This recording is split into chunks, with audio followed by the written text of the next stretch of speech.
Salut à tous! Aujourd'hui, on va aller interviewer Symbiz, un groupe de germano-coréens, dubstep and dancehall qui va nous faire découvrir les joies de la musique underground. Suivez-moi, on va les interviewer.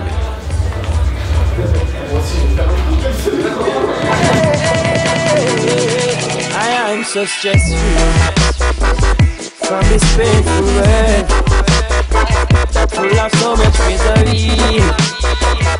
That's not the place for me. I'm so glad I am stress-free. Well, Chris is my brother, and Z is a good friend of ours. He's like a brother. Yeah. And we started. Chris and I always had different projects. Like I played in ska punk, reggae bands. Chris did a lot of hip hop. Z did a lot of drum and bass.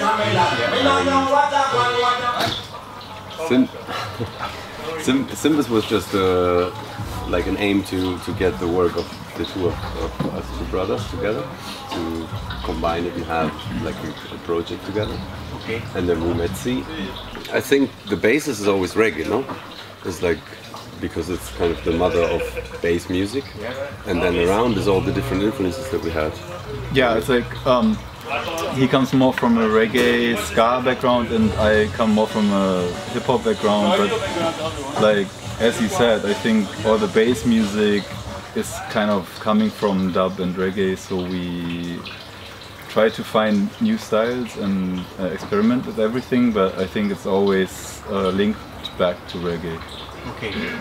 When we started, we were kind of fascinated by dubstep, which kind of turned into something that's a little bit ugly now.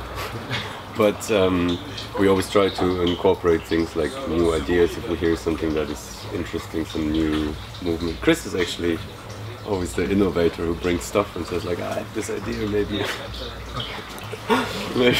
maybe we could try this, you know? Like we hear something, we say, we like to make a song like this. So it's very broad influences. Okay. Yeah, I think future dancer is nice. Yeah. And global bass is another nice word to put it, because it's we take a lot of influences from all over the world and try to put it together. And I mean, future dancer, we hope that it's futuristic. The future will tell. But it implies that we use modern production techniques and and fuse it with dancehall music, which is like our favorite club music. When we moved there, it really changed how we approach music. It's because it's the biggest city in Germany, and it's very different than most of the other places in Germany. Because it's also really multi-cultural, and you have a lot of things to see, you know. And there's always something happening somehow in Berlin. Right?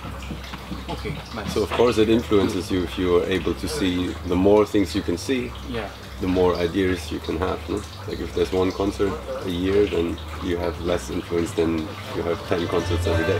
It's also good because you have a lot of people who does music in Berlin. You know, there are a lot of musicians and artists and stuff like that, and you always meet somebody and you always connect, you know, somehow.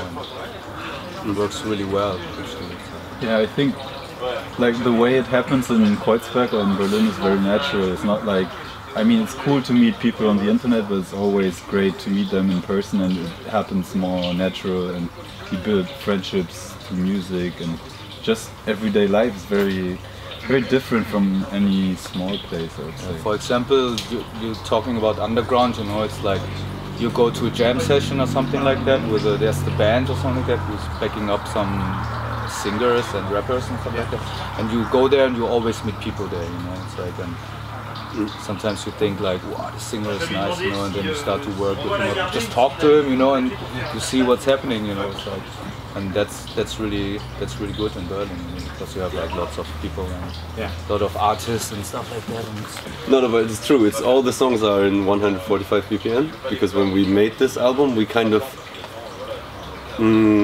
set this rule. We said if we produce our own music and if we want to play it, let's do it all in the same speed, so we can use our concept better.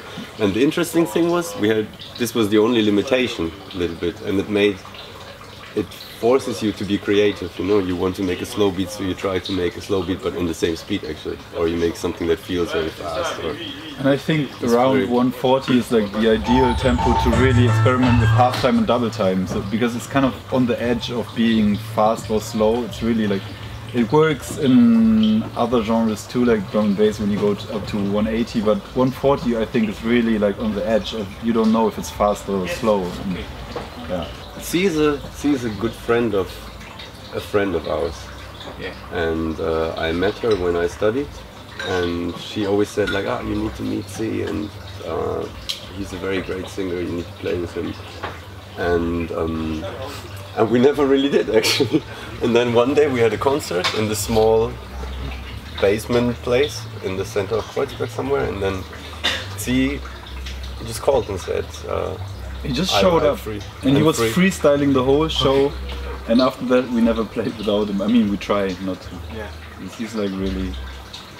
It was really trashy place. You know? Honestly, it was like the microphone. You know, you were like talking in the microphone, and you heard like this. You know, the sound was really like had a like distortion. You know, and stuff like that. And it was a really small place, and well, it was really nice. Yeah, that's when our friendship started. He's a pretty good cook too.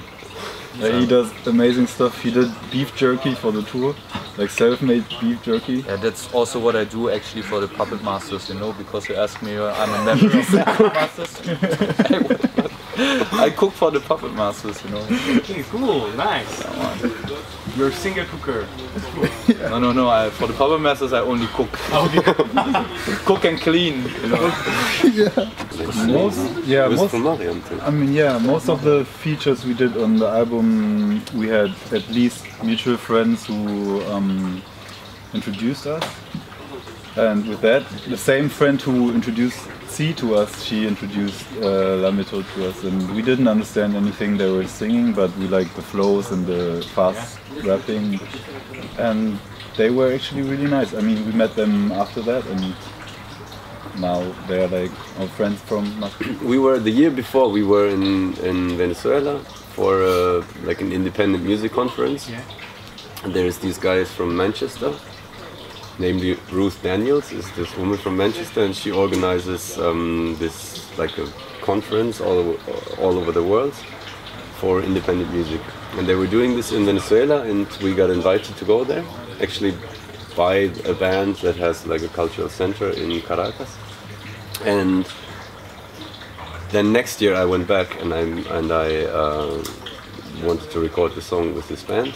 And then Encyclopedia, this rapper, came into the studio. Also the bass player that you can hear on the recording, he came spontaneously on coincidence. They were there from a rehearsal, and they said like, he's a really nice rapper, but everybody's very excited about Nicolas. So I didn't know, and he just rapped something, and this is a one take. One take. The whole thing, he just listened to the chords, like 4 bars, like 8 bars, and he just did this one take. Everywhere we went, we kind of met people and we recorded, because that's what we always try to do. Even now we met like some French artists we just record something with, because that's the greatest thing you can do when you visit a place. Just meet people, record, and that's why we have so many featurings on that album, I would say. How is the French public? It's good. It's normally good. I think like we always say this, that like there's more a feel for dub and reggae than in Germany. And people kind of say it's not like this when you talk with people here, but I feel that it's like this. And it's a very open-minded audience normally. Maybe it's more open-minded. I think it is more, maybe. I mean, it is more open-minded, but I mean, maybe it's not because there's more reggae, you know. Okay, it's more open-minded to music, like French people are really open-minded to culture, you know, like really proud of their own culture, you know, like sitting together, having dinner or something like that is really important, you know, for French people. I just realized. And I think the passion is like the same for music, you know. It's like lots of French people I meet, they're like, or I met, they're really like music, you know. You turn on some music and they're like dancing, you know, and stuff like that. It's like, it's a little bit different, you know. It's like, and French, I mean, French sounds way better than German does, and it's just Yeah, I mean, come on, how many great German singers do we have, like compared to all the good stuff that comes from France? It's true. But there's few really cool old traditional German music. Like in the popular area, I mean, like not classical stuff, but even as hip hop kids, we would always listen to French rap. We didn't understand anything, and then like stuff like Science Super Cool, stuff like that was just very influential to everyone. Everyone can sing along, but they don't get the words. It's like, tell me one German rap group that you guys know about. It's not. You know a German rap group? Really? Absolutely not. Do you know French, German? German rap group? German rap group. Vous connaissez des groupes de rap allemands? But do you know any German band that you can think of? Gentleman, yeah, but he sings English. Yeah, you know Rammstein and stuff like this. Yeah. No? No, Patrice. Patrice, yeah, okay, but it's also like not very German. Really? Okay. Oh, he doesn't sing in German, no? No, he doesn't sing in German. Do you know Paul Kalkbrenner? No. He doesn't sing in German either. He doesn't sing, no. Well, Seed, you Tokyo know Hotel. Seed, yeah, you know Seed, no? Seed. See, everyone's laughing. They know Tokyo Hotel. But yeah, Tokyo Hotel, yeah, they were really big in France. I heard there was a wave of Naman. Nama? Naman, of course, Yes. yeah, Naman is really fun. But he's a really nice guy. We were just Yeah. and then Fred said you should make a song. No, it was very nice because it was like a spontaneous thing, and we have like in his bedroom actually.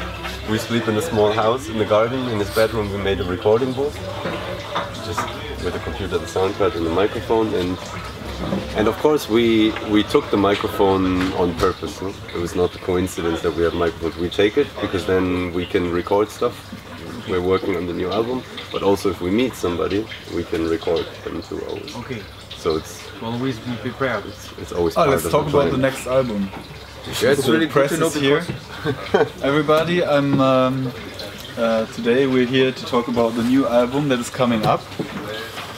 Parts of it will be recorded in France because we are on tour and we're recording with C, this gentleman over here. And the concept of the new album is that all the songs are with T. It's not like we have 10 features. Of course we have features, but all the songs will have his voice on it because we want to be more like a band now, like the three of us. And it will be coming out on Symbiz Records. So, well, exclusive news. Yeah! That's why you came, isn't it? Yeah, it's why we can. Oh, it's great, thank you very much. And Exclusive information. But we have to say we don't know. Maybe. and the single for that, the single will be released next month, and it's called Yeru, and it's a song that was made in Berlin and baptized in Zimbabwe, so it's a very African song. It's gonna be very nice. Just say it. Yeah, man. Okay. Man, with the Symbiz sound here, la test, big up Team Bamu. Nice, thank you very much. Yes. Hey, how I do them jump on day.